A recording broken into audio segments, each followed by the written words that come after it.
Start. So my presentation, of course, is a promise, the intersection between culture and curriculum. I feel that we can do a lot with the intersection between these two. They feed each other and they go hand in hand with each other. And so in order to help students who are struggling in school, especially students living in poverty, we need to target the way these two intersect with each other.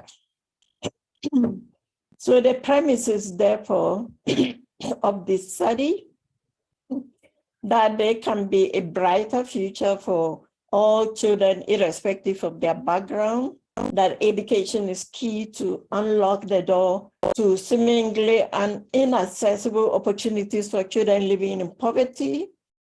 Premises number 3, culture and curriculum do intersect, and it is a good thing to lay emphasis on the intersection between the two.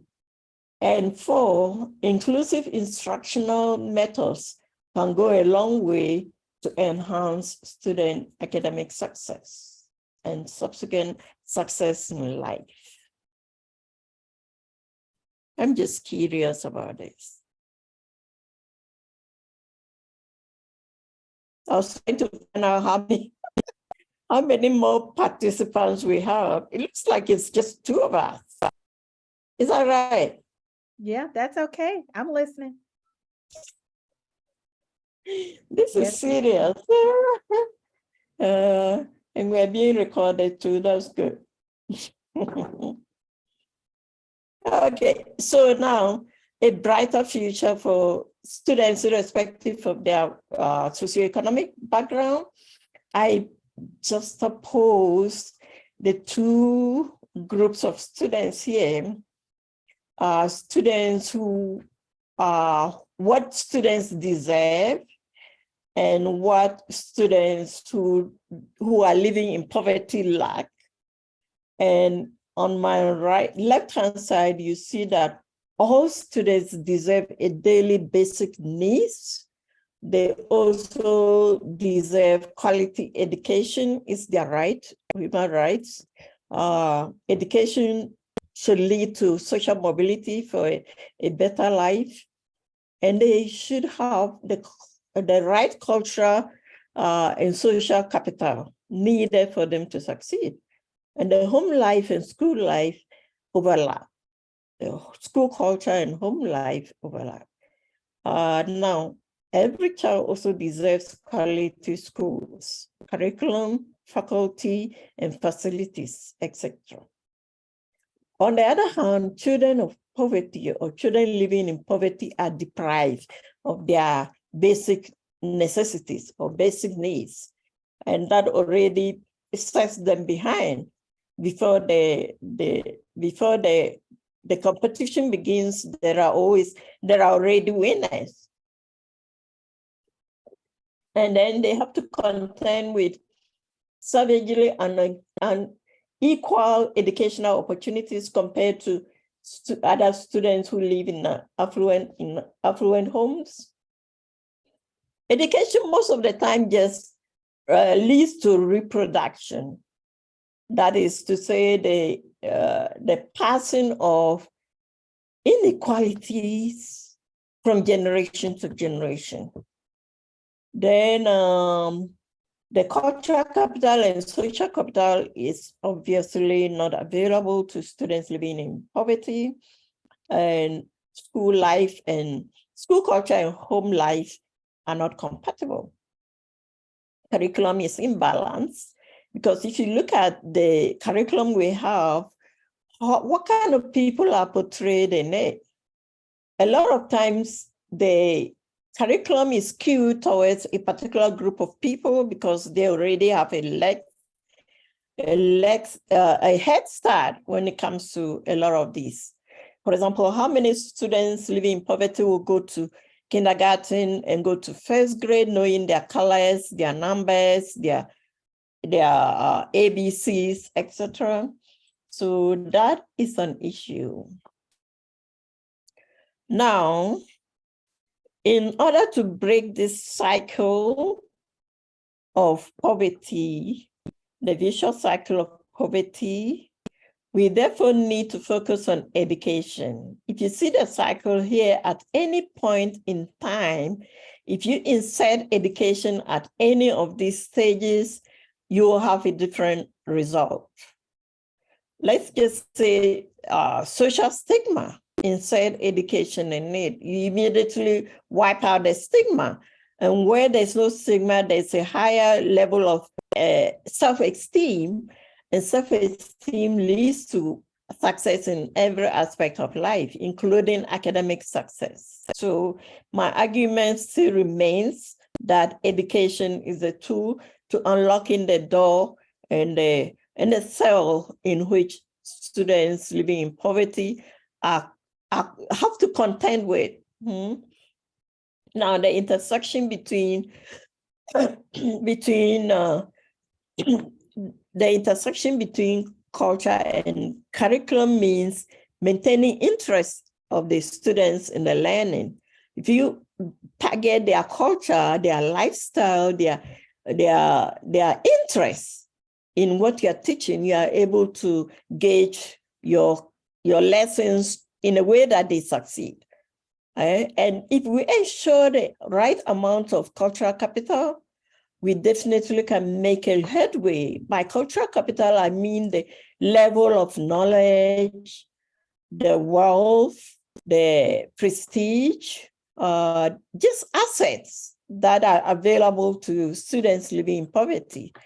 And as I said, it will increase self-esteem and academic success. And also, when you target interest and culture, the learning becomes fun. It's no more a chore. It's something that they can buy into. They see the relevance and essence of learning.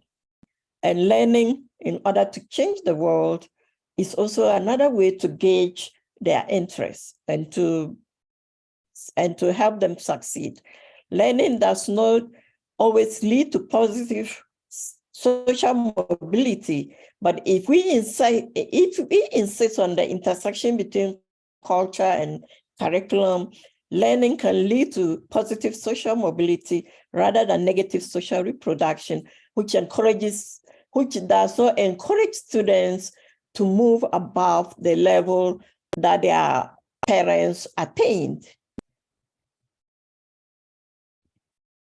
So what I'm suggesting is that in order for us to garner and in order for us to succeed at achieving the intersection between culture and curriculum, we need to look at inclusive strategies, inclusive pedagogies. And I decided to focus on two inclusive pedagogies. One of them is multicultural education or multicultural instruction. And the other one is differentiated instruction.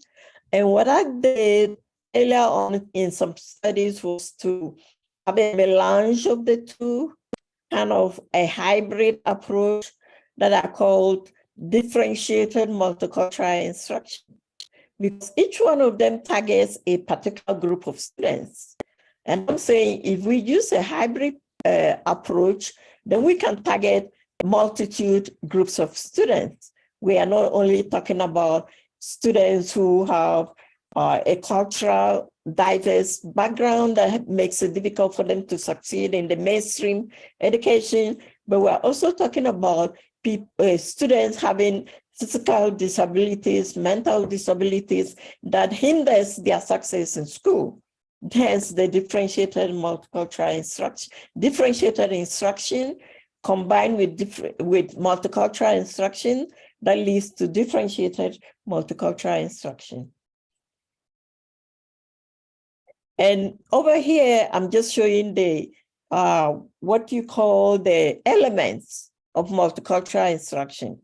There's the content integration, knowledge construction, equity pedagogy, prejudice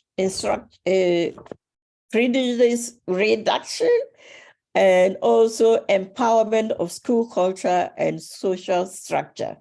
If you use all of these in each category of the elements, you are able to target students living in poverty. Let's just say equity pedagogy, for example. Equity pedagogy requires the teacher to approach the curriculum and to teach in a way that all students in the class succeed, not just students who are easy to teach, because some students already have that cultural capital that gives them a head start. And so the teacher's job becomes easier. But if you focus on those struggling and make your curriculum equitable, then you are able to teach all the students, including students living in poverty. And if you look at the differentiated instruction and its elements, you see that they kind of, they lend themselves compatible with multicultural instruction.